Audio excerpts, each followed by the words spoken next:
గారు ముఖ్యమంత్రి గారు ఆడే డైవర్షన్ గేముల్లో తుమ్మిడిగట్టి ప్రాజెక్ట్ ఒకటి. 2.5 ఏళ్ళు అయిపోయిందండి వాళ్ళ ప్రభుత్వం. 50% టైం అయిపోయింది, ఇంటర్వెల్ అయిపోయింది సినిమాకి. చేసేది ఉంటే ఎప్పుడో చేయాలి కదా, ఎందుకు చేయలేదు? ఇంకోటి ముఖ్యమంత్రి గారికి తెలియదా, ఆయన ఆఫీస్లోనే లేఖలు ఉన్నాయి. గతంలో దేవేంద్ర ఫడ్నవీస్ గారి కంటే ముందు పృథ్వీరాజ్ సింగ్ చౌహాన్ అని ఒక ఆయన ముఖ్యమంత్రి ఉండేది ఆ మహారాష్ట్రకి, కాంగ్రెస్ ముఖ్యమంత్రి.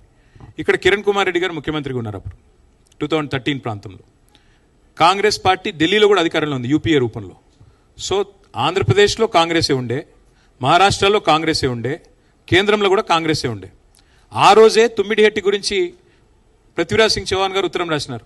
మేము ఏ పరిస్థితుల్లో కూడా 152 మీటర్లకు ఒప్పుకోము, ఏ పరిస్థితుల్లో కూడా ఒప్పుకోము, ఇప్పటిదాకా మీరు పెట్టిన ప్రతి రూపాయి ఖర్చు కూడా నిష్ఫలం అవుతుంది, ఇన్ఫ్రక్షియస్ ఎక్స్పెండిచర్ అవుతుందని చెప్పి కాంగ్రెస్ ముఖ్యమంత్రి ఉత్తరం రాసిండు.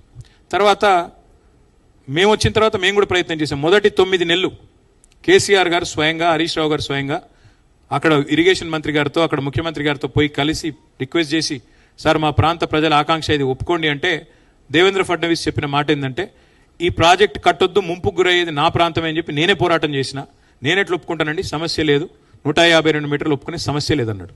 ఇదంతా రేవంత్ రెడ్డికి తెలుసు, తెలియక కాదు. ఇప్పుడు ఏంది డ్రామా? తుమ్మిడిహెట్టిని ఆయన కట్టినట్టు ఎవరన్నా నాకు తెలియక అడుగుతా, పక్క రాష్ట్ర ముఖ్యమంత్రి అపాయింట్మెంట్ ఇవ్వడండి అని అడిగితే, అడిగే పద్ధతులు అడగాలి. నువ్వేదో ఉత్తరం రాసినా కాదు కదా, నువ్వు పోయి అడుగు, కలువు. ఒక్కటి మాత్రం పక్కా బ్రదర్, రేవంత్ రెడ్డి చేసే ఏ పనిలో చిత్తశుద్ధి ఉండదు. కేవలం డ్రామా, డైవర్షన్ తప్ప ఏది ఉండదు. డ్రామా, డైవర్షన్, డిస్ట్రక్షన్, ఇది మాత్రమే ఆయనకు తెలుసు. తుమ్మిడిహట్టి ప్రాజెక్ట్ నిజంగా కట్టాలన్న చిత్తశుద్ధి ఉంటే పోయి ధర్నా చేయి, బాంబేలో కూర్చో, ఆయన ఇంటి ముంగట ధర్నా చేయి, నిరాహార దీక్ష చేయి, కథలకు ఎవరొద్దన్నారు నిన్ను? ఇది ఏది చేయకుండా ఏదో చేసినట్టు భ్రమ కల్పిస్తూ చూద్దాం ఏం చేస్తారు.